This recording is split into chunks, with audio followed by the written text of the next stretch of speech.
When you teach a woman sales, she'll never go broke because there's always something to sell. People do love to be sold. I take that back. People hate to be sold, but they love to buy. How do you become a dangerous person at sales? You shut up. You literally shut up. Shelby Sapp has built and broken down more killer salespeople than just about anybody. Founders, entrepreneurs, companies printing millions, all riding on one skill, persuasion. Learn to sell and you'll learn to win. Dude, I used to knock on doors and get the cops called on me. I used to get the door slammed in my face.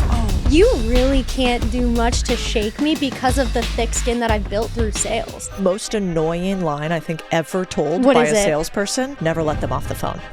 I hate that. People need some mother freaking urgency nowadays. I love Gary Vee, but I hate when he says, you have time, you're so young. You don't have time. If you had to give listeners today in 60 seconds, one thing that maybe could make them $1 million, one thing that could make them $100. 4 things.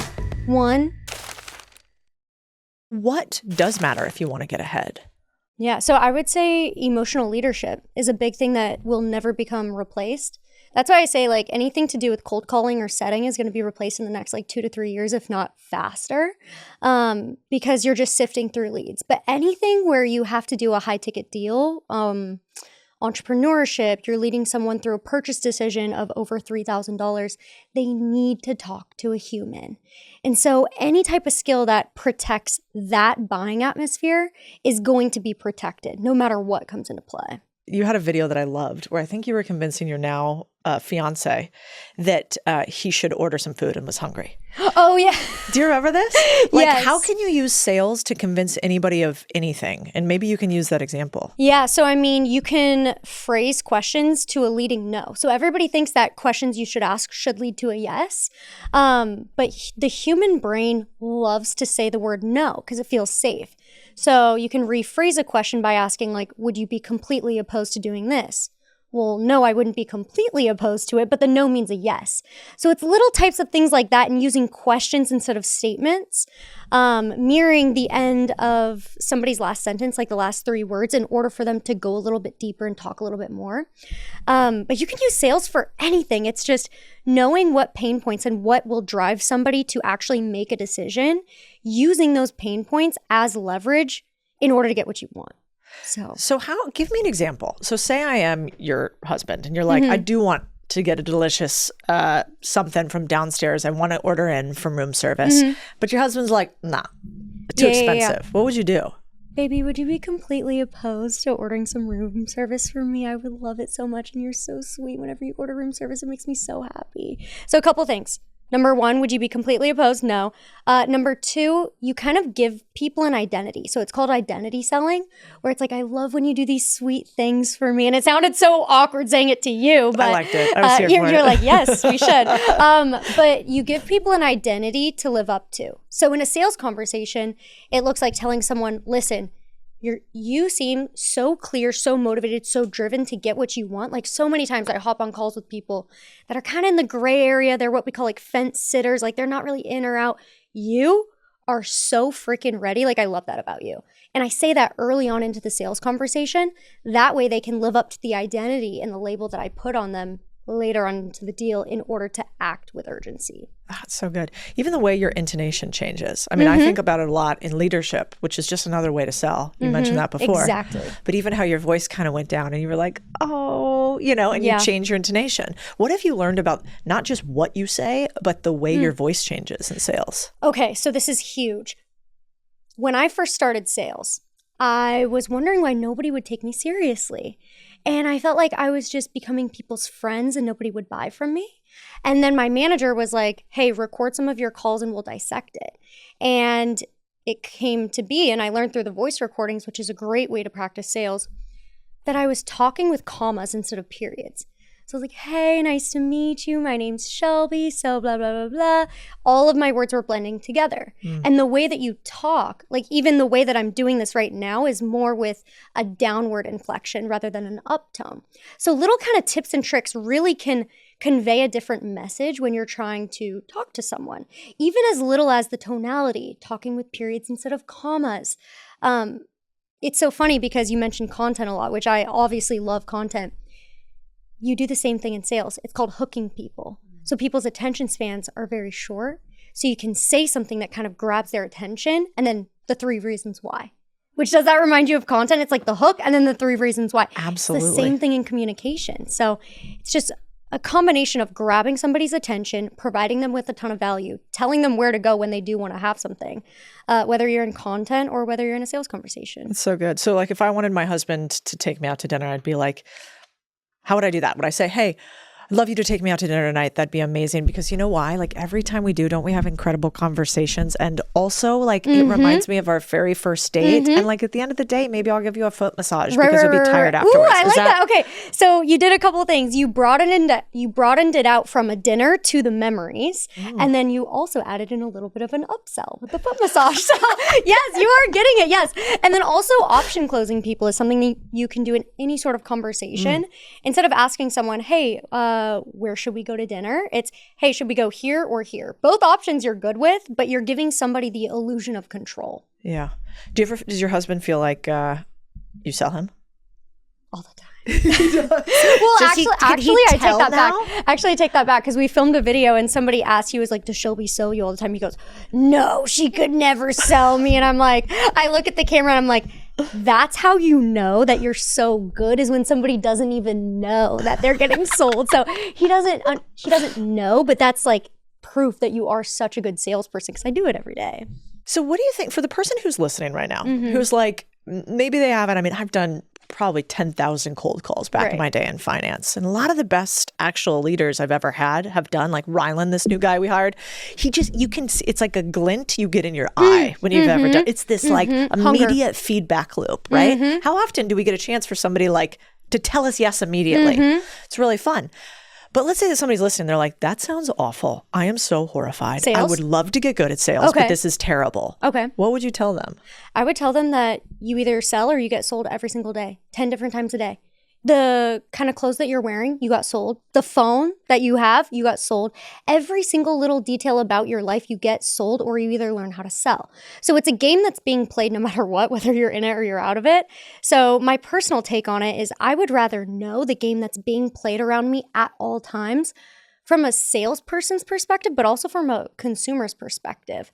And then also it's like if you choose to play that game, you can add in an amazing additional income in order to stack your income now in addition to what you're already doing, or you can full-time supplement it. So yeah, I love it. Plus, if you want to be a business owner, you got to sell. Oh, 100%. It's everything. And it's something that nobody teaches you. Like I remember in my master's program, I got my master's by 22. So I was like 21-ish in that master's program. And I would wear like workout sets. I was just like little college girl, whatever.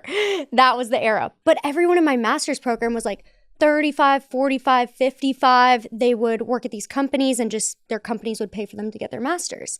And it came to the part where they would teach us sales. And I already had like 2 or 3 years of door-to-door sales under my belt at this point. And every single thing that they were teaching us, I'm like, no, like that won't work. And so the teacher actually had me teach some of the seminars in the master's program.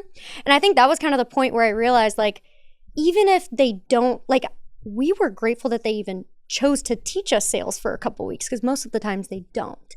But even then, if somebody in college or whatever is teaching you sales, why aren't they doing it? Yeah. You know? And so it was just kind of outdated techniques.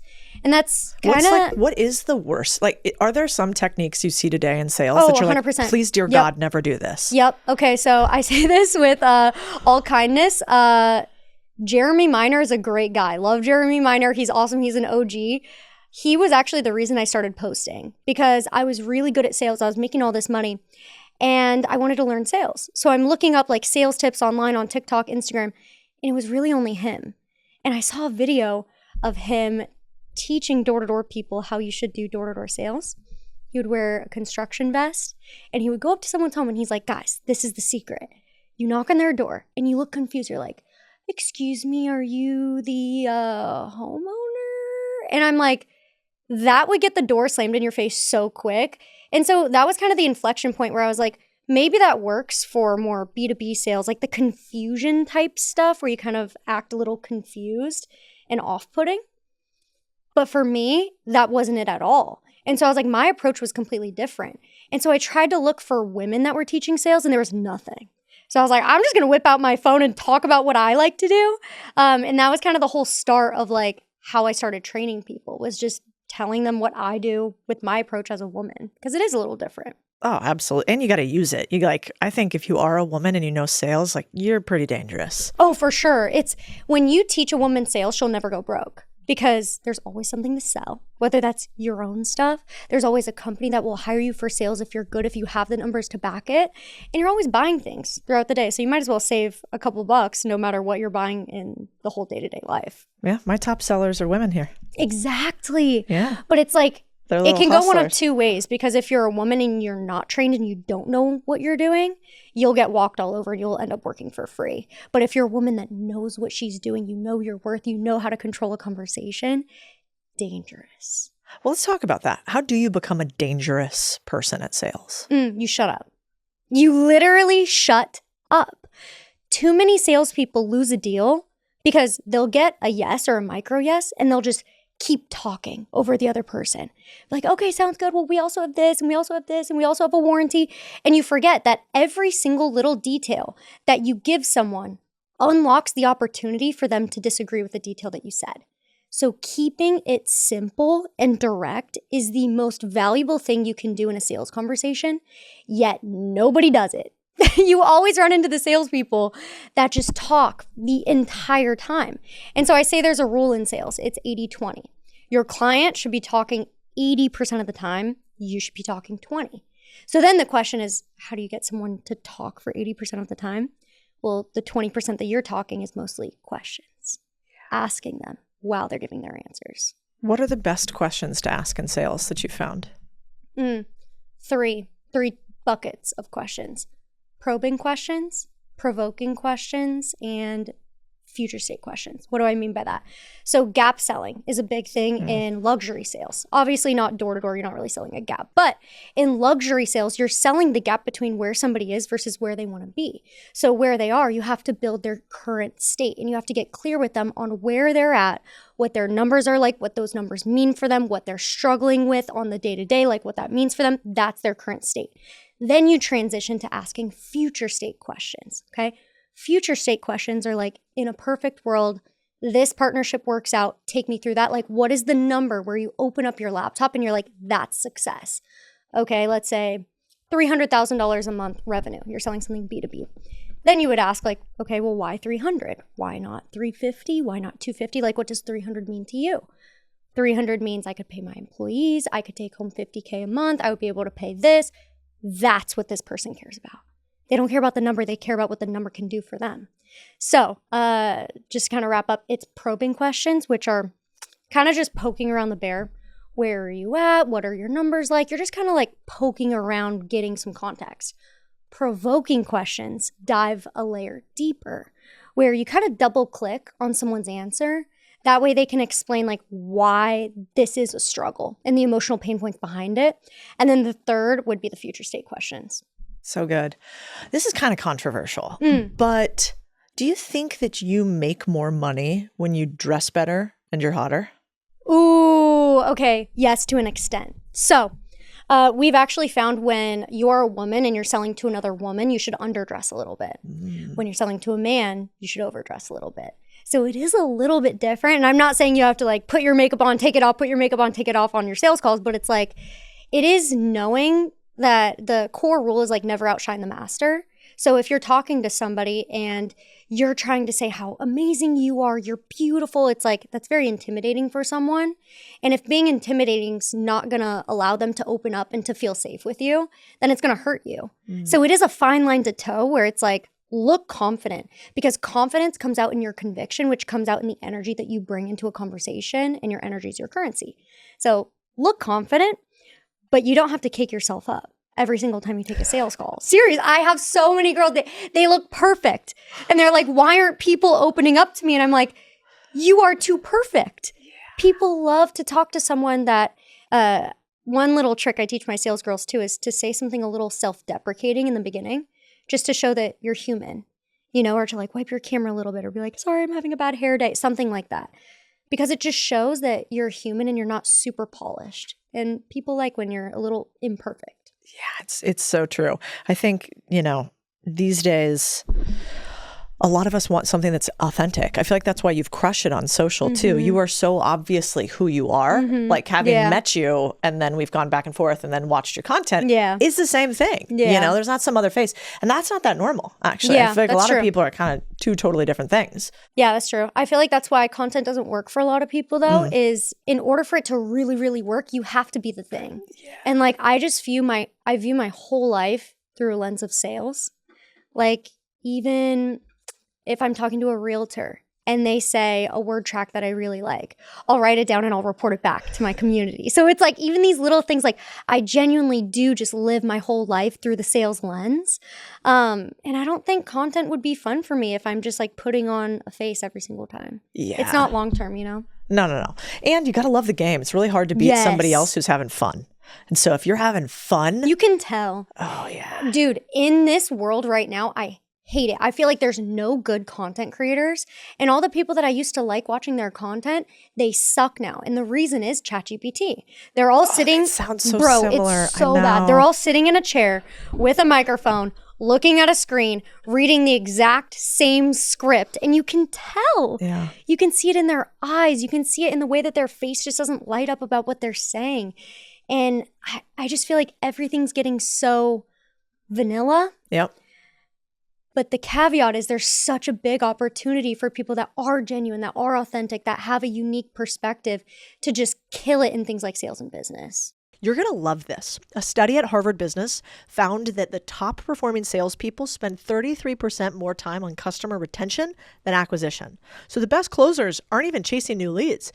They're compounding and getting more money from existing relationships. My little secret hack here for you guys, that is the same principle that drives newsletter growth. And that's why newsletter creators have been rapidly switching to Beehive. Beehive is where the serious creators go because it's built around compounding, not just publishing. Like we just actually started a newsletter where we grew 1,200 subscribers in a few weeks with Beehive. The analytics don't just show open rates, they show you engagement tiers, revenue attribution by issue, exactly what content is converting readers into paying subscribers. So you stop guessing what your audience wants and start actually knowing. The monetization, so how you make money, is built in from day one. Beehive's ad network brings sponsors to you. So they handle the sales, the reporting, the invoicing. You can do paid subscriptions, you can do boosts, you can do referral programs. It's all native and it's all running while you write. It's incredible, actually. Newsletters on Beehive grow 2.75x faster than the industry average. So if you're running a newsletter on another platform right now, you're not just leaving features behind, you are leaving a bunch of money behind. Switch to Beehive, use code CODY30 for 30% off your first 3 months at beehive.com. That's /Cody. And that's code CODY30 at BEEHIIV.com. /Cody. I mean, actually, we should talk about this because I remember I was giving you shit on the internet because you bought a giant pink $100,000 G-Wagon. $500,000. Oh, Jesus Christ. In cash. God. It hurts my heart with every single moment. And then you also have like a Rolls that's pink and a Porsche that's pink. My favorite part of all this is you're just smiling going, yep.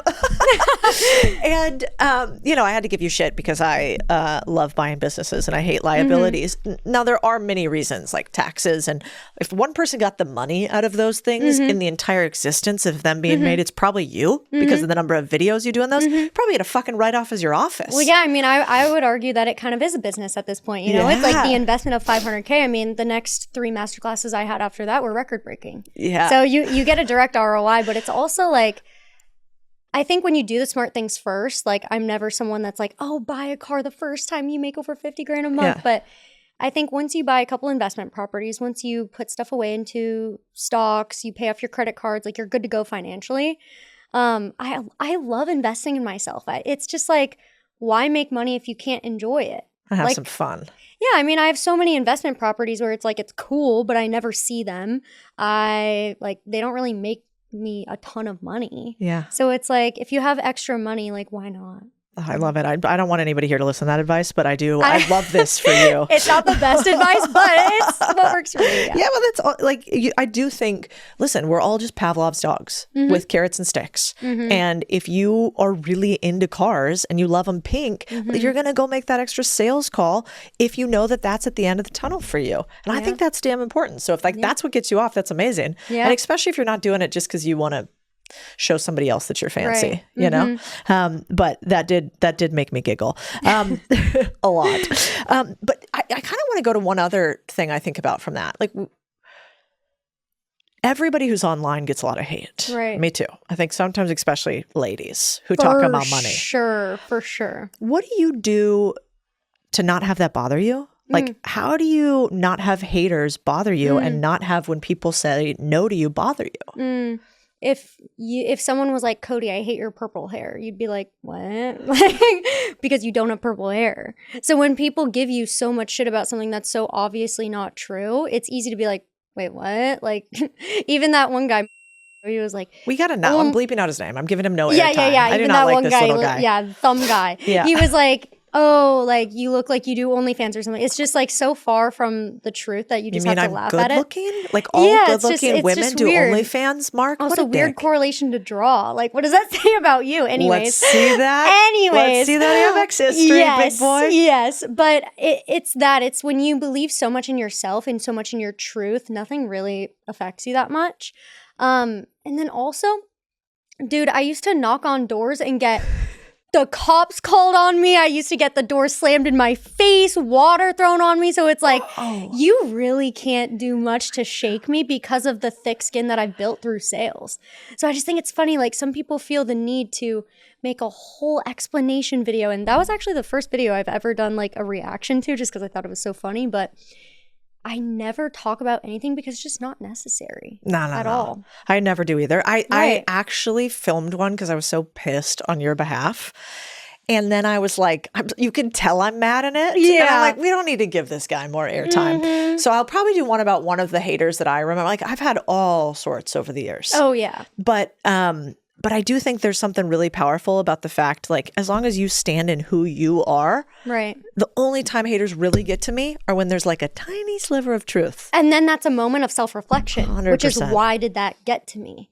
And then you think back and you're like, okay. So, I mean, it's just, I always think too, I'm like, the fact that someone would want to leave a digital footprint of so much hate is crazy to me. I would never be caught commenting under someone's stuff or making a video about someone, just because I think when you have so much value to offer the world, you lead with that.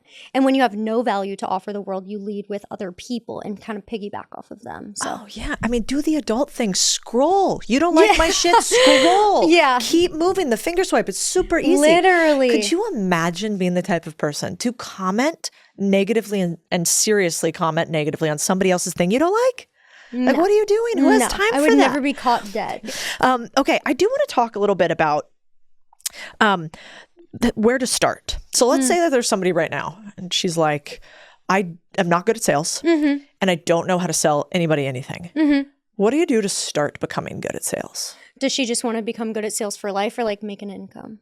I don't know. Maybe both. Okay. So let's say she's working like a normal job, like a 9-to-5 office job. So contrary to what everybody thinks, you don't have to quit your job in order to do sales, especially something like remote sales. You can choose your own hours, so you can do it on the evenings or weekends or whatever. So I would get into an industry that gives you warm leads that you can do remote and you can create your own availability for. Ton of good sales industries. My expertise is high ticket industry. And then if you're like, okay, well, I just don't know how to sell though, you need to get the basics down.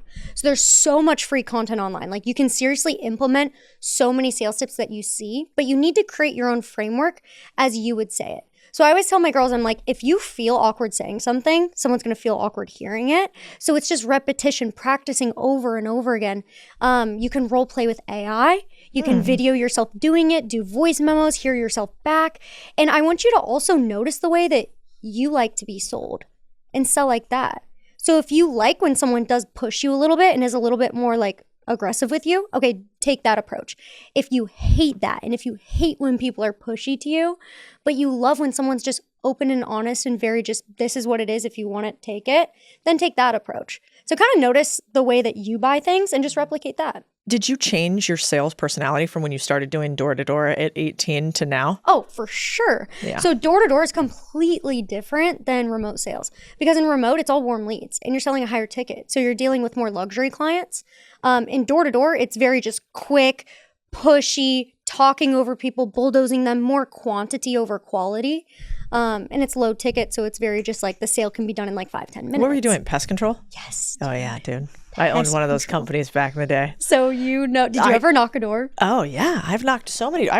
We own roofing companies and window cleaning companies. I love a door knock. Oh, my gosh. We should door knock one day. Oh, that would be a good video. That would Maybe be that's so the YouTube funny. video. I'm so down. Okay, I want to tell you my favorite hack for door knocking, and then you can tell me yours. And I'm out of practice. You're in more practice. You could tell me if yours is better.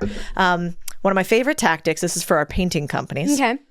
It's like 3 people interested in this online, but you and I are like, let me tell you about door knocking. The painting company, my time to shine. So one, obviously, we would get one client, and then I'd like to do usually 8 to 10 houses around it, how many I could in like that one situation. So I always like to go up to the front, a couple different things, like, knock on the door, always make sure my hands are available. I'm a chick. They worry about that less, but all the dudes, we always train them, you got to make sure your hands are shown. Second, as they come out, I always loved the lean back, which is like look like I'm going to leave right away, as opposed to like coming in towards you. So a little lean back. And then hey, I just wanted to tell you that we're in your neighborhood. And if you have any issues with like my guys who are here doing this painting, I want you to have, my information. If we get in your way or anything like that, I just want you to know. Is that okay? And then they'll say like, oh yeah, thanks. That's great. Exactly. Yep. And then I would say, and then I'd kind of look like I was leaning and I'd be like, oh, it's so amazing. Have a nice day. And then I'd kind of like look at something and be like, oh, also, like I should say, obviously, if we're in your neighborhood. First. Yeah, exactly. And usually I would always just sell like a little, hey, do you want me to give a look around your house? For sure. And I can see what's missing. For sure. So I like a couple things that you did. One thing was you said you're not straight on. Yeah. That's the worst thing you can do because it's very competitive. It's like you're going to stand right in front of this person's face. No, you should always be at kind of like a 45-degree angle. Oh. Another thing is too, whenever you get longer into the sale and you're going over prices, you're always taught to kind of lean on the wall, or like even in Zoom calls, like you lean back whenever you want to minimize something. And then also the only thing I would tweak is I would lead with pain points. So like when I was doing door to door, it's like the only reason we're in the area and I'm even coming around because normally I don't do this, whatever. The ants are just insane. The humidity is crazy. You guys back up to the lake. Like you have to use some like context clues of like the actual area to show like, oh, this girl actually knows what she's doing. She's not just like some random door-to-door salesperson. And it's like you nicer homes, you back up to the water. Like everybody's getting the wasps and the ants as soon as it rains, like they all just flood in. Do you guys already have someone set up for that or did you not do that yet this year? So it's kind of like leading with the pain points of like ants, wasps, the lake behind. Do you have that set up yet or not yet? So that, and then also, one thing that you love that all door-to-door people do is they use social proof as the area. Yeah. So it's like they've got trucks in the area. We're only here because we're doing a few neighbors, da-da-da. My biggest tip for door-to-door sales is you have to remove somebody from the door frame. Because if you're talking to them within the door frame, you are a door-to-door sales rep. There's no way to get out of that. And so when someone gives you at least one no, they start associating their physical surroundings and the way that the air feels on them, the way that they're standing, their physical surroundings with that no. So it's very hard to turn a no to a yes. You have to get them removed. So I would always just kind of stand back and be like, yeah, it's mainly just this stuff, and like move them over to the garage, the sidewalk, anywhere. And it kind of like restarts the whole sale. That way you can dig yourself out of the no and turn it into a yes. That's so good. I love that. I love the pain points. I got to send that to my team. I'm going to send them a little Shelby Sapp video. Yes. I also want to talk about something else I used to hate back in the day, and I think a lot of people do. So I hated door-to-door sales at first, and I kind of liked it. I still hate networking today. Oh my gosh. And I kind of want your take on this. Like, do you think that networking helps, or is there something else better? Intentional networking, yes. Like if you're there for a specific reason within a specific company and everybody has the same common goal and you really want to meet a certain amount of people, yes. But networking cocktail hours where it's just like meet people in your city, I think it's terrible. And I have a very biased opinion on it because I got burned through random networking more than it helped me, like way more. Because I kind of realized if you were just showing up to all these different networking events, which I used to do, are you just networking or are you not working? Because why are you at 3 cocktail hours a week at 2 p.m. on a Tuesday? Because the real players are stuck in an office. They're grinding away on their computer. They're too busy to go enter a room with people that don't have any value to give them. And so the caveat of this is like, if you're young and you're like, but I want to network, I want to become this big business person, like I want help. Couple things. You need to become someone that people actually want to network with. And you do that by locking yourself up in a room and getting skill sets and actually becoming someone that people are dying to be in a group chat with, rather than just being like, oh, can you put me in a group chat with so-and-so? Like, it's just icky. Like, I don't think you meet the best quality people. Also, I mean, my backstory is like, I lived in Miami for a while. And I think everybody in Miami, it's kind of smoke and mirrors in there. And I kind of realized every thread of connection that I followed, oh, this person's so successful, they could help me with this. You kind of realize they're not all that's cracked up to be. And it didn't really lead me anywhere, especially as a woman. I feel like if somebody does have value and it's like that weird dynamic, it's more of like dangling a carrot in front of your face of opportunity. And then once they figure out that you're not interested on that level, there's nothing there. So I feel like there's just so much better opportunity if you take that amount of effort and put it into yourself. That way people are dying to network with you. And then you can have the choices of who you want to talk to. It's so good. Like if you want to meet interesting people, become interesting. Exactly. That's literally the game. Exactly. Build interesting things, do interesting things, and that's how you meet the other people. You don't go to cocktail hours. Also, Lord help us all. But if you're doing that today, especially with everything that's going on with AI, like you can't be doing MBA cocktail hours and corporate cocktail hours. No, and it's so draining. Everybody talks the same. They're the same personality. I can't do it. No, I literally can't. Especially if they have you know what I'm an out on? Name tags. Yes. No name tags. Yes. It's hard no. So bad. And it's the same situation as like 2 years ago when I had nothing to offer someone like you. If I were to DM you and be like, hey, Cody, I look up to you. I'm in Austin. Want to go grab lunch? You wouldn't even open it. You'd be like, why would I spend an hour of my free time with this girl who has nothing to offer me? Versus it's like, now I'm here because I built something out of myself. Also, the reason you want to network is because you think that other people have the answers to what you're kind of going through. Yeah. And you think everyone's more successful than you and everybody else has the answers externally, but it's really not true. There's so much free value online.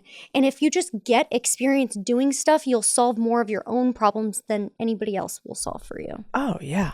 Not to mention, I mean, if you can just become the best mentee of any mentor you ever have in life, you will have so many doors open you can't imagine. Exactly. Because most people do nothing. Exactly. I had a girl, she was at my house a couple days ago. I had a ton of my closers at my house.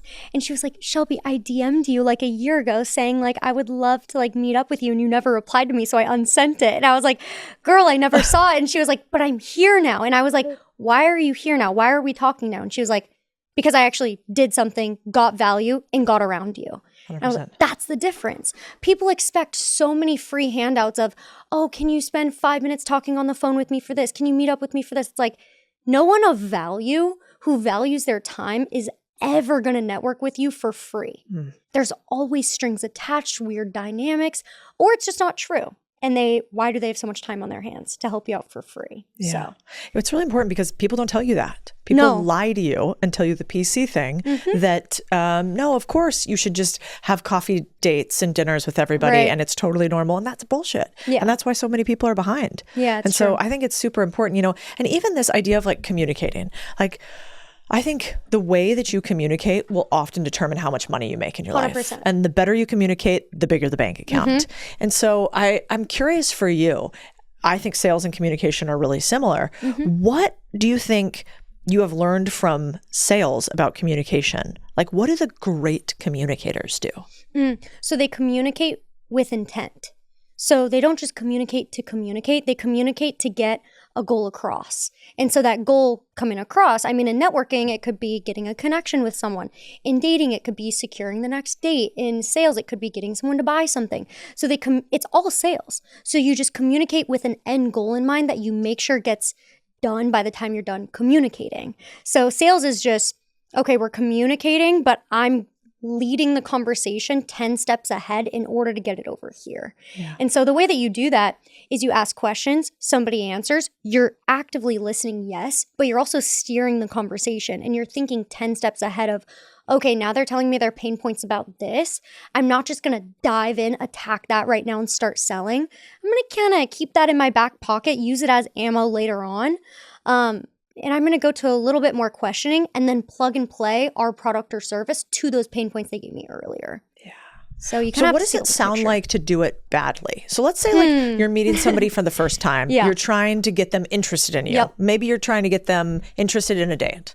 Like what is a bad way to do that? What's a bad way to communicate in a good way? You talk about yourself the whole time. So guys are really bad at this, especially in sales too. Like any sort of negotiation, nobody cares about why you think what you have is so good. Yeah. They care about why it can be so good to them. So it's different leverage points. Like for example, rich people care about saving time and getting things done right the first time. Poor people care about getting the best deal and just getting like a couple dollars off. Old people care about security. Young people care about the dream. Women care about beauty and, making sure that you're genuine in who you say you are, because women have a really good intuition and they're scared of getting sold. Men care about their ego a lot of the time. So you have to kind of boost them up and let them sell themselves using their own words. So it's just different approaches, talking to different people, but knowing the leverage points. If you're putting in the work that my guest Shelby Sapp is talking about, like the reps, the calls, the door knocking, the relentless optimization, I know you're probably like me. You're not sleeping as well as you want to. And the crazy part about that is that means you're not performing as well the next day. So I use something called the Pod by 8 Sleep that I swear I would talk about this even if they weren't the sponsor of this podcast. It is not just a mattress. In fact, it's not a mattress. It's a cover that goes on whatever you already sleep on, and it actively heats or cools your bed down to 55 degrees. If you're a dude, if you're me, like a chick, you don't want that. You actually want to be warm because your body temperature has to basically drop to hit deep sleep. So it does this automatically all night. I get to get in warm and toasty, and then it gets me to the right temperature when I'm asleep. What's really cool is this thing called autopilot. It basically learns all your patterns. So when do you get knocked out of different cycles of sleep? And it adjusts in real time. So you don't even have to guess. You don't have to have a ring or a lame looking strap on your wrist like a biohacker. You can just have clinical grade tracking built into your bed. It goes right on your phone and it produces with 99% accuracy your heart rate, your HRV, your respiratory rate, all ways to say like, did I sleep well last night or not? Then every morning you get this report that tells you exactly what happened while you sleep. But I swear, some days I don't even care about that because the results are so ridiculous. 34% more deep sleep, falling asleep up to 44% faster. I don't need to be a biohacker to want that. And that's like not soft numbers. That's the difference between a really good day and a sluggish one. So I'm obsessed with this company and this bed. I credit it with keeping my husband and I married, and he actually does too. And he's the hardest customer. So go to 8sleep.com/big deal. Use my code DEAL for $350 off the pod. This is like my favorite gift to you I think we've ever given. You get 30 days to try it at home. If you don't like it, ship it back. But they're that confident, and so am I, that you're going to be obsessed with it. So that's 8sleep.com/big deal, code DEAL for up to $350 off. Because you know what? We got to get our beauty sleep, right? All right, let's get back into it. What about negotiation? Like, is there a way for a customer to win in negotiation with a salesperson? Yeah. So I also want to break limiting mindset around sales too, because in a sales conversation, both people have a job. As a salesperson, your job is to sell your shit for as high as possible, okay? And a customer also has a job. Their job is to buy whatever the shit is for as low as humanly possible. So you guys both have a job. So as a customer, why should you never feel bad about your job. If you were to go to your friend and be like, let's go to the car lot and get this car for the best possible price, you'd be like, hell yeah. But as a salesperson, if you were to say, I'm going to sell this car for the highest possible price, people are like, that's so rude. Why would you ever do? No, you guys both have a job. So why would you feel bad about doing your job better than the other party, right? But to your question, the consumer side, okay, you have to be willing in a negotiation. Let's use like the car sales example. In a negotiation, you have to be willing to walk away. You can't be afraid of a longer sales cycle because the salesperson will try to sell you. They'll keep following up. They'll keep sending you more stuff, giving you better deals, different discounts, different holiday discounts. Don't be afraid of a longer sales cycle. And then also when you go in for the first time, have comps. Be like, why should I go with this one? There's one right over at the other dealership 20 minutes away for a little bit cheaper. Like, why should I go with you guys? So having comps is a big one. And also it's just salespeople can smell when you're ready to buy and when you're kind of like itching for a new car or you're ready to buy. And they'll prey on that. They'll try to hold it for the highest amount possible and not give you a good deal. But if they can sense that you're just, if it's not your number, it's not your number, you're not going to buy it, then they'll match your number. It's just the energy that you have. Oh, that's so good. Do you think that great salespeople are also the most easily sold? Oh, for sure. I love buying things. But it's because it's not, well, number one, they have the money to do so. But number two, it's you love the grind and you love supporting someone that you know exactly what they're going through. Like when people knock on my door, I'm like, let me get you a water. Do you need any snacks? And I always buy whatever they're selling, but I make sure I buy it for the lowest possible price, right? So salespeople love when you sell them. Also, people are so afraid of selling salespeople. Because they're like, oh my gosh, they know what I'm doing. It's like, yeah, call it out. You're a salesperson. You know exactly what this is. I know you're super busy. I'll cut it in half just because I want to get you in and out. And I'll be very blunt with you. I know you know exactly what I'm doing right now. Salespeople love to hear that. They're like, hell yeah. And then you start building rapport on what it's like being in sales, what you're doing, asking the salesperson for a little bit of advice just to let them have, their moment or whatever. And then sincere closing. You always have to sincere close another salesperson. What does that sound like? What is a sincere close? So a sincere close is taking the yes or no off of the product and putting it to yourself. So you're making the sale personal. You're saying it's not about this anymore. It's about I want your business so bad because I know what's on the other side. I know what we can do. I know you're going to buy this at some point in the future. Maybe it's with the next person that hits you up about whatever it is that you're selling. I want that person to be me. I've seen what it looks like with other competitors, with us, and I want to be the person that shows you XYZ transformation. Would you please give me a shot to get you in the door to show you, and then I'll earn your business for life. So it's like you just put the sale back on you. But the key with this is you have to earn the right to do so. Mm-hmm. You can't just sincere close someone that you just met, that you don't have a connection with. No. This is why building rapport is so important throughout the sale. And then the question is, how do you build rapport with someone, right? Bad rapport looks like, oh my gosh, you're from Florida. My cousin went to FSU. That's so funny. Oh my gosh, I love your hair. People hate when you're fake. And so before the sales process comes about, don't say any of that stuff because they know that you're only saying that because you want to get a commission. Mm. And so it just further increases their sales resistance while you're trying to sell them.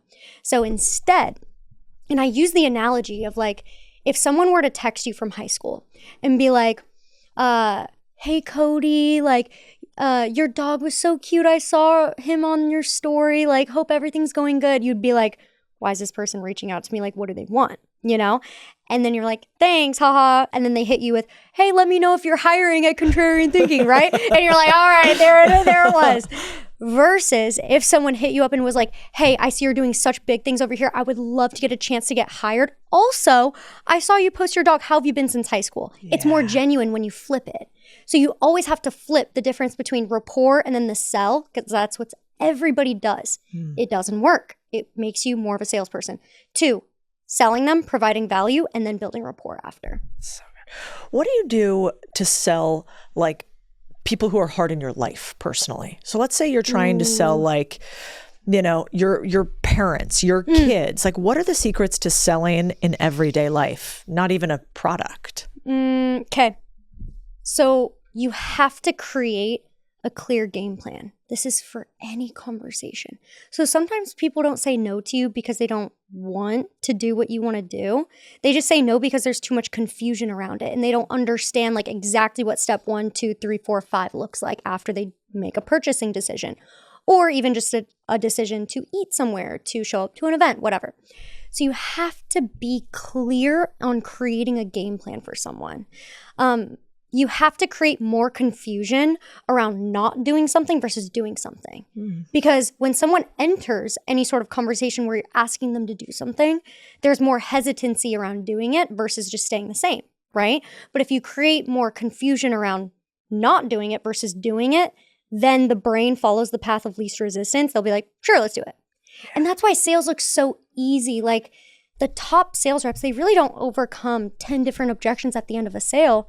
because they funnel it so well. They preempt your objections. They're super clear on the game plan that you set to where you can look at everything and be like, sure, let's do it.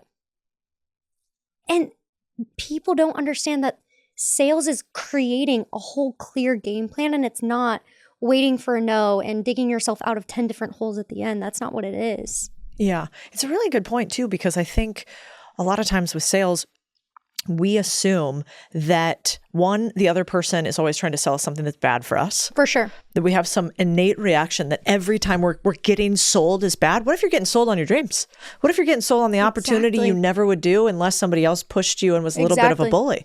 Let me tell you a story. So when I was first getting into sales, I had so much anxiety. I hated talking to people. Like, people would talk to me, I would stutter on my words. I would think about it for like 5 to 7 business days. Like, I hated talking to people. I seriously hated it, but I wanted to stack cash and I wanted to make a lot of money.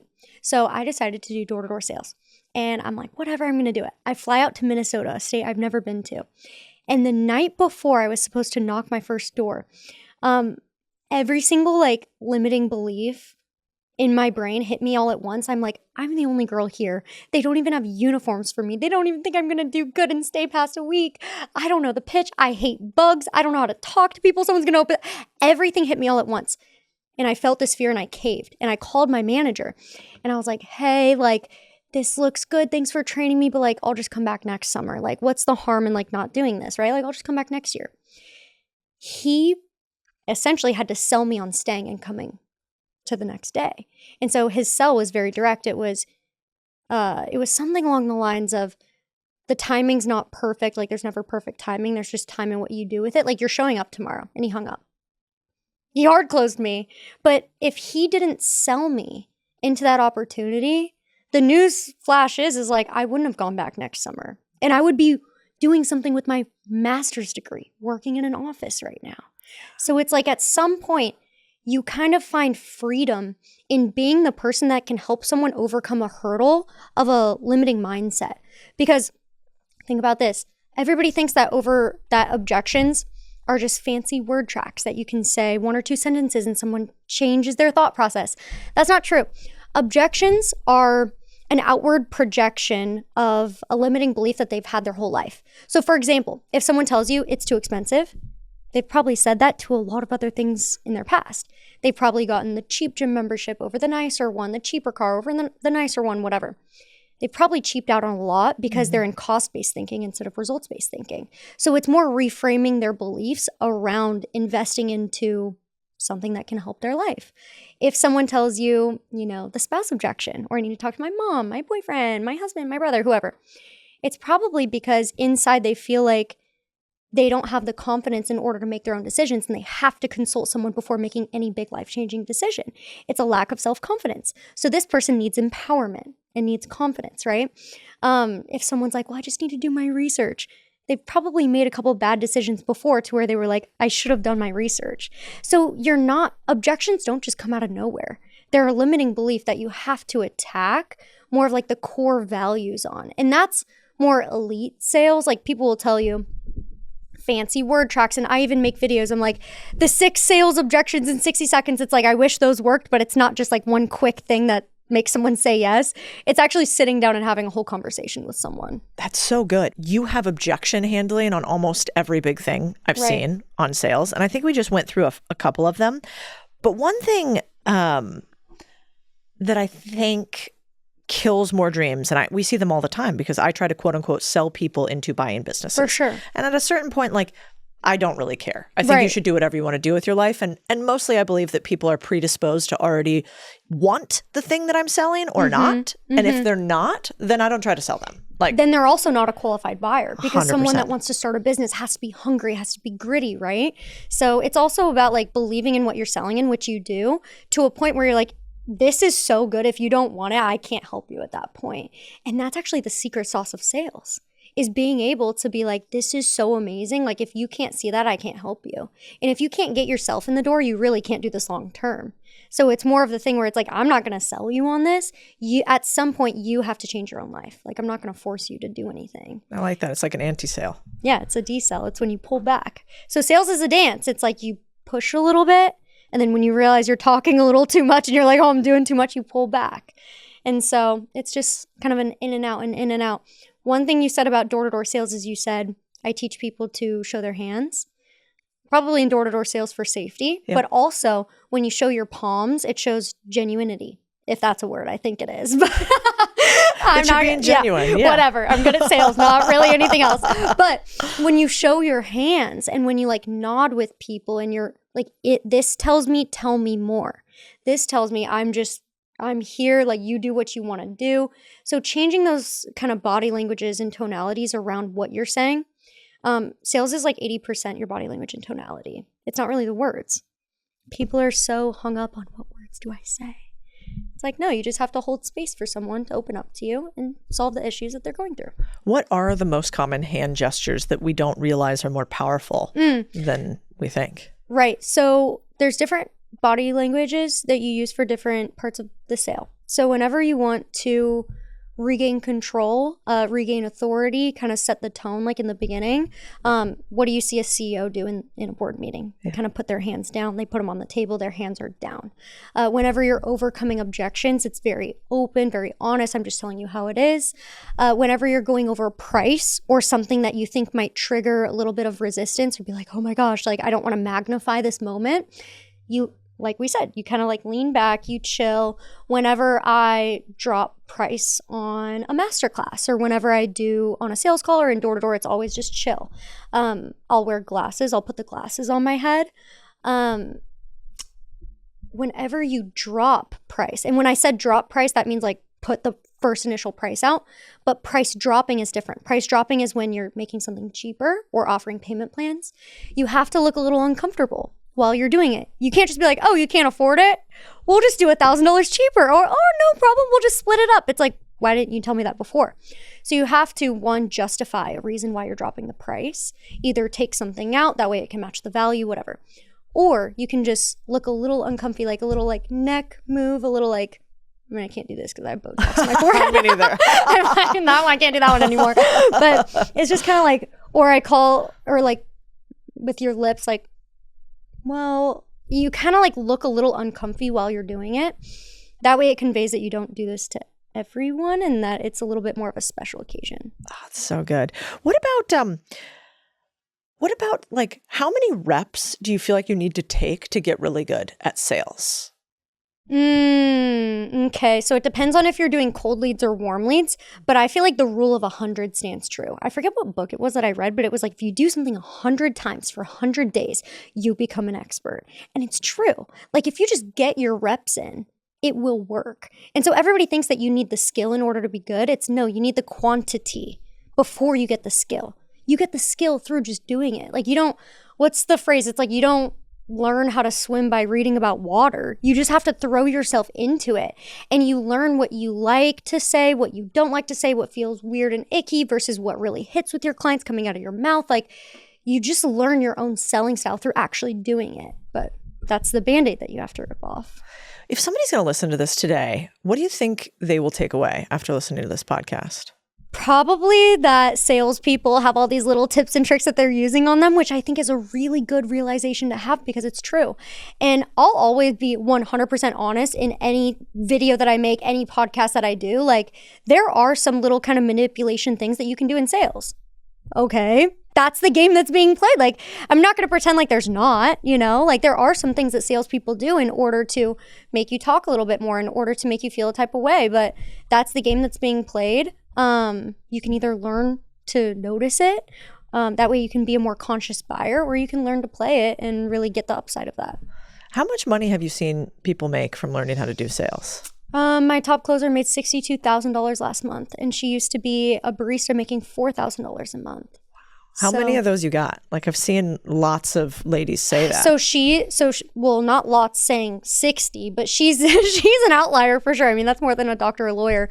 I would say like a realistic level for no sales experience is $20K a month. I always say like I'll brainwash you into normalizing a $20K a month because genuinely like a $20K month in sales really isn't that far-fetched. And so it's just not. And it's weird to say that out loud because I remember a time where like I was working for $8 an hour, 3 different minimum wage jobs. And did I work harder back then versus now? I mean, not they're kind of the same. Like the amount of work that you put in, you either get assigned a dollar amount or you can get paid for the work that you put in. But it's like only a certain amount of people will put themselves in the vehicle to where their paycheck can match what they put into it, because there's no ceiling, but there's also no floor. So it takes like a special level of confidence in yourself to say, no, my security isn't a dollar amount that I sign, this is what I'm going to get paid per hour, per year. My security is myself. And when I build my skill sets up, I know that I can make this worth it for me because I have the skill sets to do so. Yeah. Yeah, it's one of the things that I wish like almost everybody would learn, because even my employees, like I don't love when people come to me and say like, I just want more money. You know what I really like? I love when they come to me and they say, hey, I want to make more money. Here's like a bunch of things that I think I could do additionally. It's going to lead to this much revenue for the company if I do this, and or this much savings. If I'm actually able to do that, do you think that I can earn more? And I think people are crazy that they say this is a sales job. Every job is a sales job. Interviewing, yep. Yeah. Well, also let's think about the fact that if you work at a company, the only reason the company succeeds is because somebody sells something somewhere. I mean, Carl Icahn famously said, someone gets to eat because somewhere else somebody sold. And so I think it's really powerful. So I guess what would you say to somebody who like, they're not in sales, they do any other fucking job in the world? How can they apply sales to like an interview? Or how could they apply sales to even asking for more money without coming off like a dick? So it's exactly what you said, because you thought of you have to think of the leverage point of the person you're talking to. So if that's your manager or the owner of a company, they don't care that you think you deserve more money. And also that's entitlement. Like why? Why should they pay you more than the next person? Like seriously, you have to tailor whatever it is that you want. In this case scenario, it's, more money, right? To what the company wants. What does the company want to do? They want to make more revenue, obviously. So whatever that looks like, hey, I think that we can make more revenue if I input this, this, and this, and I pull these two levers. I'm willing to do so if you guys pay me this amount in order to do that. Does that sound like a good game plan? And that's the game plan that you have to be clear on. You have to have value in order to like ask for something after. You can't just be on your very first day, oh, well, I think I deserve this. No, you have to prove your worth first. And then once you prove your worth a little bit, then you can sit down and reevaluate that conversation by saying, hey, out of everything I noticed, I can pull this lever, I can pull this lever, and I can start doing this. But in order to dedicate more time, it needs to make sense monetarily to me in order to invest my time long-term into this. What do people ask you more than anything else about sales? Like, are there questions where they always want to know this thing? Is it an MLM? Is it a scam? They always say that. I'm like, so some sales jobs are like you get paid to recruit people. Like when I was in door to door, like you get paid on recruiting your team. The caveat is I don't think that's a bad thing. I think when you're a sales manager and you train your team, you should get paid for that, right? You 100%. Should get paid a commission percentage based off of how good they do. But some people find that icky, whatever. Other sales industries like high ticket, you close deals for an online business and you get paid that amount. There's no recruiting. So it's just kind of one of those, I guess, things that people think, oh, it has to be this, but it's really not. When it comes to the actual sales process though, they always say something along the lines of, how do you read people? And so I always say it's different for different types of people. There's two different buyers. And I know I mentioned, old, young, male, female, all these things. Those are kind of archetypes, but the two really solid types of buyers are emotional and logical. So some buyers buy purely on emotion. And these are the people where you want to build on the dream, build on the pain, have them visualize what success would look like. Logical buyers, you do that. Like I'm a logical buyer. If someone was like, how would this make you feel? I would be like, no, why would you ask me that? Like someone asked me that. I was like, okay, we're done here. Logical buyers, they don't trust a salesperson because a salesperson's trying to sell them. Like they kind of know the game that's being played, right? Like a lot of people that are listening now know. You will all turn into logical buyers now. Logical buyers, they only trust one thing. They trust data because data doesn't lie.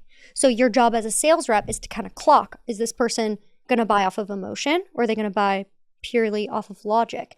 And if so logical, you need to rely on numbers, which is, hey, if you don't do this, this is the opportunity cost over X amount of time and X amount of time. Your revenue decreasing. If you're selling a fitness program, the weight that you're gaining, whatever. what's on the side of not making a decision. Then, if you make this decision, what's on this side? And these are the numbers that you set with them on a realistic goal point that has to be in reality for them. It can't just be, I want to make $1 million a month, right? It has to be a realistic goal. So you basically say, crossroads, these are the numbers if you don't do this. These are the numbers if you put in the work and you do this. Now it's up to you. And that's what a logical buyer will like. What is the best sales pitch that's ever been done on you? It happened like 5 days ago. No, actually, really? yeah. Well, maybe it's just the last one I can remember, but it was so good. So it was an event planner. I don't know if you know him. His name's Icon. Okay, he does a lot of events for like speaking events. But we're on a sales call with him. And he's going over the price of all of these little things that it's going to take to put on our event. And it starts at 1.9 million of all these little things, the venue, the speakers, all the things. And then he's like, okay, let's go down the line and try to figure out like how to shave a couple bucks off here and there. We got it down to like 1.6. Then I'm like, well, we'll see how much your fee is. Cause I'm like, I don't know if we're going to go with you yet. And I know he's probably charging a commission on the event, blah, blah, blah. Then he makes me and my business partner double down on the 1.6. He's like, okay, so 1.6, is that doable? Like, is that okay with you guys right now? And we're like, yes, but we'll see how much your fee is. Then he goes to the next slide and he goes, my fee's $0. And we're like, what? Like, I don't want you if your fee's $0, right? He goes, no, it's actually already in the 1.6. And he just whited it out on the Excel sheet. And so we just didn't catch that it was already in there, but it was already in there. So he made us double down and confirm that the 1.6 already worked. And then he was like, all right, you guys already agreed to my speaking fee. It's already in here. We're all good to go. You can put your deposit in now. And we did. Sneaky. So yeah, it was very sneaky, but I liked it. And so I think when people are like, what makes a great salesperson great? It's something called the pattern interrupt, where you have to be different than every other person that's pitching these people. So everybody sounds the same. You know, everybody does the same questions, the same word tracks. You have to be different. So you have to find little unique ways to position your value, but also position the close and different objections that make you stand out. And as a salesperson, he was like, I was scared to pitch you knowing you're the sales girl. And I was like, yeah, I was definitely going to try to negotiate your percentage down. But I respected it. He did it in such a creative way where I'm like, you know what? Fuck yeah, for sure. Like, I like that. Let's do it. Yeah. So that's the thing I think people don't realize too, is that if you're going to be a top tier salesperson and you surprise and delight someone with the way you sell them, they are going to thank you for the close. Exactly. When you're a trained sales rep, people will respect it. Like, everybody knows what you're doing, but when you're good at it, people do love to be sold.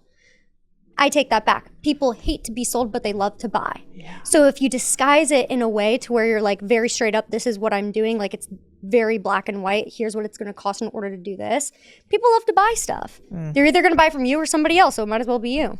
If somebody is terrible at sales, like somebody's like, I'm a bad communicator, I'm bad at sales, what are typically the main reasons why no one will ever listen to you or buy from you? Because they only rely on the words and they sound like a robot and they sound like just some NPC. Like, you might as well be AI. You would be so surprised. I've hired people that are, you know, they can talk to people. They're beautiful. They're charismatic. But when it comes to getting in front of a client, they sound monotone like a robot, and they're asking surface level questions, which create a surface level buyer. No trust is built. Versus if you're someone that just can talk to people and treat it like a FaceTime call with your friend, talking through a decision, that's who does good in sales, is just who's genuine. So yeah, it's true. I have a little short king that's like one of my best sales guys too. I love that. We love a short king, and he just is really caring about people and curious. Yeah, curious. Super curious. So I always have my sales girls take a sticky note and write 3 letters on it, WHY, why, and they tape it to stick it to their computer. You will be so surprised how many deals you could have gotten by asking that one simple question, why, when someone tells you something, because it allows them to go deeper. I was auditing one of my girls' sales calls, and she was talking to a stay-at-home mom, and she didn't clock that the husband was a big block in this. He didn't want her to do anything, all these things. If she would have just asked that one simple question, why, or tell me a little bit about Nick, was the husband's name, she would have gotten the deal, because she would have been able to preempt the objection in order instead of getting it at the end of the call and not being able to do anything about it. Yeah. I want to talk about shadow influences. So I know a lot of times in more sophisticated institutional sales, the person that you're talking to is not the person who is actually the buyer. Like a gatekeeper? Yeah. It might be a gatekeeper, or they might not even tell you. So for instance, we do a lot of institutional sales. We, sell investments to big companies. And nobody wants to feel like they're not the decision maker. They want to feel like they're the important one. And so you might not even realize you're not talking to the buyer. You might be talking to the user, aka the wife, but the buyer's the husband. And you don't even realize that you need to change the sales pitch because you got to talk to this other person. How do you figure out who is really in charge in a sale? So if it's different between a gatekeeper and a non-decision maker. So a gatekeeper is like a receptionist. When I did door-to-door sales, there were a lot of house managers in big mansions, or maybe their kids answer the door or whatever. A gatekeeper is different because the sale with the gatekeeper is you're not selling the product because that's not their decision to make. You're selling the chance to pitch the decision maker.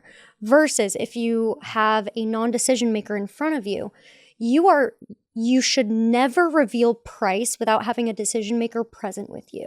So you have to use the price as leverage in order to get the decision maker on the call or in front of you.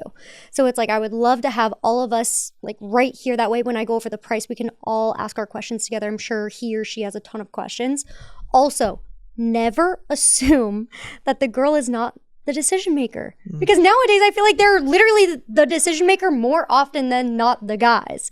And so never assume that someone's the decision maker if they're not, or vice versa. And like you said, always make people feel important and make people feel like you're a helper. Because if you're a salesperson, they won't let you near the decision maker. But if you're a helper and you're trying to help people, then they will guide you to that decision maker. What about an everyday trick? Like, is there anything you do to kind of get your way at the airport, at restaurants, like in just the day-to-day as a sales hack? Ask. Literally just ask. Nobody asks. I was late to my flight last night in order to get here. And if I were to miss that flight, it was at like 10 p.m. and I got in at like 2 a.m. this morning. Oof.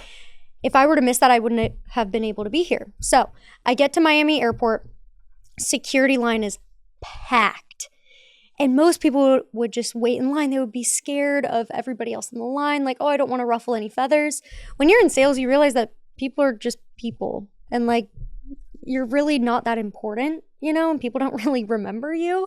So I basically just went up to the front. I was like, I'm so sorry. Would it be completely crazy if I cut you? I have a flight that's leaving right now. I'm so sorry. I hate to do this. Would it be completely crazy if you were to allow me to cut you? And she was like, well, no, you're totally fine. That's fine. And did everybody in the back be like, this brat? Probably, but I don't care because I'm here now. So people underestimate a simple ask. And it's like, you don't need to have the confidence to ask. You just need to ask. And the more amount of times that you ask for different things in your life, whether that be a raise, a job, cutting someone in line at the airport. I did the same thing for my Uber driver to get into the express lane so he could go, even though we were stuck in traffic. I was like, would it be completely crazy if you got into the express lane? And he was like, no, but can you tip me? And I said, yeah. So you just have to ask people, and you'll be surprised the boundaries that you can cross when you just are super blunt, human, and just ask. Yeah. One of my favorites is also repeating somebody's name. Nobody asks for a name anymore. You go to a restaurant, you go to a bar, and all you do is like, oh, hey, yeah, I'd love XXX. Sorry, what's your name? Exactly. It's so powerful. I was at this event the other weekend with a bunch of kind of famous, fancy people, and they were bigger and fancier than I was. But my husband and I started talking to the guy who was kind of sitting around the VIP area. Exactly. And so when it got situated, I'm like, hey, Jeff, what's going on? Can we get in here? What are we thinking? Right. And he's like, yeah, just go ahead. Everybody else is waiting, including the dudes who had paid for all the stuff. And I remember one of them came up to me like, what'd you do? I'm like, I talked to the motherfucker. I used his name. That's it. We don't have to be so crazy about what sales is. Also, labeling. Labeling is an amazing tool that you can use in any area of your life. It's the whole metaphor of if you want your dog to be a good dog, you tell him he's a good dog. If you want your boyfriend to be a very thoughtful boyfriend that gets you flowers all the time, give him praise when he gives you flowers and say, you're so thoughtful. I love you so much. I love how you treat me, because he's going to treat you better the more empowerment you give him. Same thing that you do with your clients. Whatever your archetype of a buyer is, maybe it's someone that moves fast, is very good at decision making. If you're talking to a business owner, praise how, I love how you take care of your team. The fact that you're even on this sales call in order to help this specific process that you don't even necessarily deal with. You really want to help them. That way your whole entire business can run. Like, I love that about you. Praising those little types of character traits and labeling them. That way, when it comes to a buying decision or an ask or whatever you need, they will rise to that occasion, because people want to rise to the occasion of the labels that you set on them, whether that be a good partner, good dog, sweet mom, amazing, thoughtful friend, or when you're in a new city and you're meeting someone, you're like, everybody here is so nice. Everybody here is so open. The amount of people are so sweet, versus if you were to talk to someone and you're like, people here are terrible. You're probably going to get treated terribly, right? So you have to be very careful about the words that you use around people, because whatever you use around people and the expectations that you shift on them is how they're going to treat you, whether that's in sales or not. So do you think you have to be really careful about how you label yourself? Yes. Too? So getting good at sales makes you roll your own objections in your own mind. Everybody has objections. I'm not good enough. I don't deserve this position. I don't deserve to get paid more. I'm going to ask for this and they're going to say no. You learn to take a fearful language. This is objection handling at its simplest forms. You take a fearful language, you neutralize it. Ask a couple questions. Why am I feeling this type of way? Okay, reframe. Okay, well, I'm feeling this. It's actually this. For example, in objections, are you scared to pay the price or are you scared to pay the cost? Do you want time or do you want information? Do you want to come to your spouse with a problem, or do you want to come to your spouse with a solution? So it's different reframes that you can do in your own mind. I think we're stepping into a new age where people don't like when you lead with names. Yeah. They don't like when, the worst thing you can do in a conversation is, oh, I know so-and-so, or, oh, I just helped so-and, like, people don't like those names anymore. It comes off super salesy. And why should you lead with the value that you've given someone else or that somebody else can give you, when you should just lead with your own value? And so it's kind of the same thing where it's like people see New York Times bestseller and yeah, that gives you a ton of credentials. But I do think we're also in an era where sales, business, and marketing is taking a more authentic approach, where people love when you just do things yourself and when it's not perfect. Yeah, it's so true. Okay, I want to end with one thing. I know we help the ladies. I know we do. But also for some dudes listening. Yes. They've been waiting for this moment. Their wife has been making them listen to the whole thing. But how do they help sell their ladies? Because a lot of times, I think we get more advice as women on how to get our men to do X. Yes. How can a man get his wife to do something that he's been wanting her to do? Take initiative. That's sales, but that's also just life. I use the analogy of, like, if a guy were to text you and be like, hey, do you want to go on a date? Where do you want to go? What do you want to do after? What time do you want me to pick you up? Do you want to Uber there? Do you want me to pick you? Like, you'd be like, there's too much resistance built in that. I don't even have time to reply to that or to even put my brain power into that. So I'm just not going to reply. And then that guy doesn't get a date with you. Versus the guy that texts you and he's like, hey, I'll pick you up at 8. We're going to this place. Wear something like this. This is the attire and we're doing this after. It makes it so easy for you to say yes, because you took initiative and you created a solid, clear game plan to where somebody can just sit back, relax, and be like, yeah, sure, I'll show up to that. That's easy. Let's go. And then you get a date. Yeah. And you don't even have to spend that much money. I think that's the other thing. Dudes think now you have to spend all this money to have a date. I'm like, no, you just have to have a plan. The plan can be a $0 plan. Just have one. You can literally go to the grocery store, grab a couple food items, a little glass of cheap wine, set out a picnic blanket, and go to a park. And a woman would be like, that was so thoughtful. That was so sweet. Versus another guy just taking her to a nice restaurant that she's been to 30 other times. There's just that personalized touch. Yeah, it's really good. Let's play a game. Why don't I throw a bunch of common objections at you? My favorite. Yeah, and then you tell me how to kill these. Okay. I need to talk to my partner. You are going to talk to them. You're either going to go with a problem or a solution. A problem of, hey, honey, should we do this? What do we do? Or a solution of, hey, honey, I decided on this and I would love if you would support me. Option B. It's too expensive. The price or the cost. Because the price is what you pay today, the one-time investment of this, which we also do have payment plans for, or the opportunity cost that you're going to pay over X amount of time when XYZ becomes a way bigger issue. Can you just send me some more information? Yeah, for sure. What would you like to know? Reviews, testimonials, blah, blah, blah. Okay, awesome. I'm writing up that email right now. You know what? Instead of sending you an email and giving you a ton of homework because I know you're super busy, let's just go over it right now. I have this pulled up, and this pulled up. Let's just hammer it out right now. Back into the sales pitch. I need some time to think about it. A lot of people think they need time, but what they really need is intentional time with all the information. And so I know you're super busy. You're just going to close the laptop, go run this meeting, go do this, go take the kids over here. But we have like 10, 15 minutes left of intentional time to actually sit down. And I've got all the information necessary in order to make an informed decision. Oh, God. Your competitor is cheaper. No, for sure. They definitely are. I mean, why do you think so? Now they're going to tell me exactly why I am more expensive than them, and that's the selling point they use through the sale. Dude, I'm going to so annoyingly send these to all my salespeople afterwards. You're what? I'm going to send all these to my salespeople. I was like, is this what you're doing? Yeah. I tried something similar. It didn't work out. You're married, right?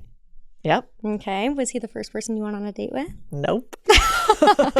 So why would you let your boyfriend, something that didn't work out, stop you from finding your husband? And again, this is a dating analogy, but the same truth stands still with why would you let something that didn't work out stop you from achieving the goal that you obviously still want to achieve because you're here with me? I saw a bad review. How many? On which website? On Yelp, there was like 10, right?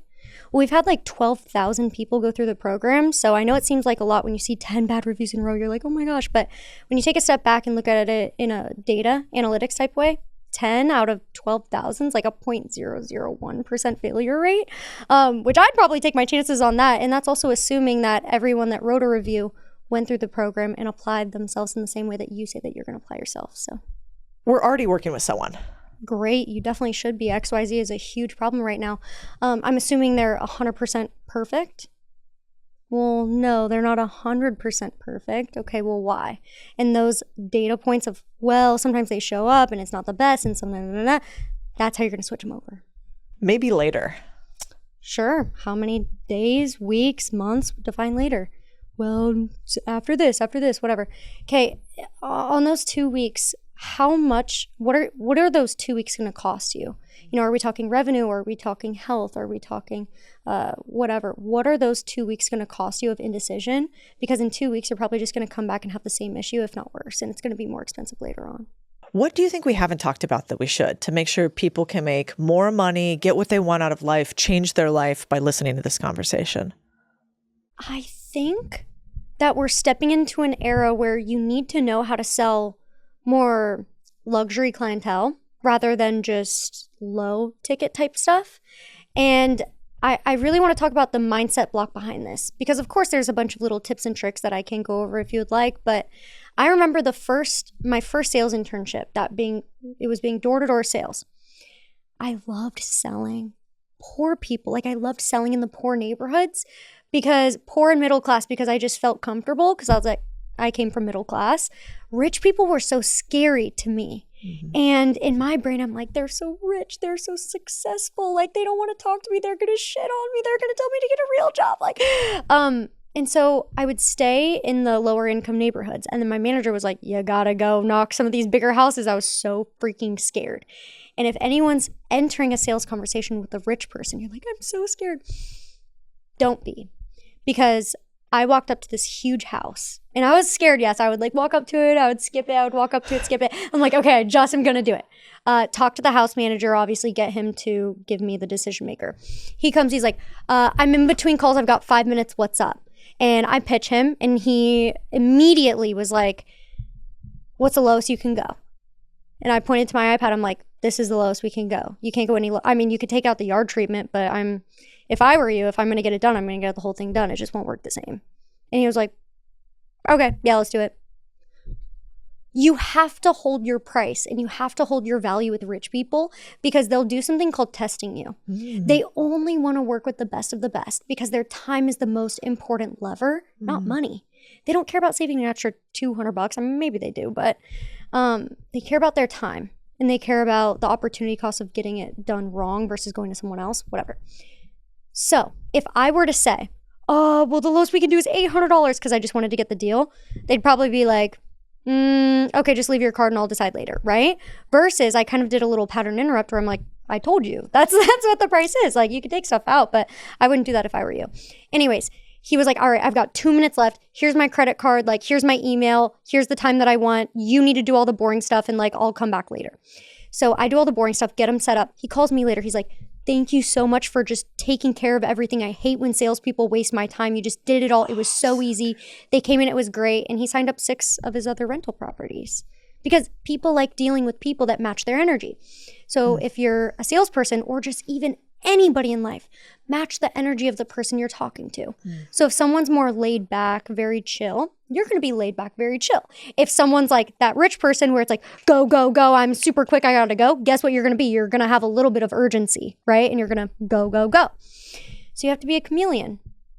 Yeah, it's really good. And you're right. I think a lot of times salespeople waste your time because they assume the most annoying line I think ever told by a salesperson, never let them off the phone. I hate that. It makes, I have a friend, I won't say his name, but every time I don't answer that fucker's call because incredible sales guy, but he'll just go, and one more thing. Yep. And one more thing. Talks.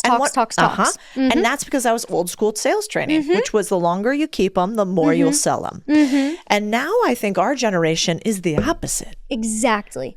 It's as soon as you get a yes, you shut up and you sign them up. You don't have to keep selling them after they say that they're down because people hate getting their time wasted. And like I said, the more you talk, the more things that the more data points someone has to disagree with, where you kind of bring up, oh, and by the way, we also have a warranty. And by the way, we also have this, and that. And now they're like, wait, what's a warranty? Now I have like 10 more questions, instead of just keeping it simple. Okay. I want to end on 2 more. One is she sells. You've taught like tens of thousands of ladies by now how to sell. What's your secret tips? Like if I'm a She Sells girl by Shelby and I'm listening today, what are the secret tips for sales that you're like, my girls get this, nobody else does? I love that. So remember how I talked about the environmental close and door-to-door sales where I'm like, you have to move someone? You can do the same thing over Zoom. And I never talk about that on social media because I don't want anybody else to use it, because sales tricks, it's like you teach it for a couple years and then everybody starts doing it and you have to come up with something different, right? So that's kind of one that I gatekeep that y'all can have. But I was like, environmental closing works so well in person when you just move people because it breaks the frame of being a salesperson and now you're a helper. I was like, how do we do that over Zoom when we're just stuck in a box? Well, the answer is you'd be like, oh, sorry, I need to plug in my phone really quick. Oh, I need to go get water. Oh, someone's at my door really quick. This is when you find yourself in a position where someone keeps saying no, no, no, no, no, because they start associating the physical surroundings with their no. So you can kind of restart the conversation by being like, hold on, I need to go put my dogs in the room. I'll come back in like 2 minutes. Because what does this person do? You don't ask, you just tell them. What do they do? They open up their phone, they start scrolling, they maybe check their email, they just forget about how hard you were pressing for a second. And the key is when you come back, you turn your camera back on, you're like, oh, awesome, where were we? The reason you say, where were we, is because this person is going to blurt out their true objection, which they weren't giving you because you were going back in circles. And they're like, well, we were talking about this, but like I said, it's just too expensive right now.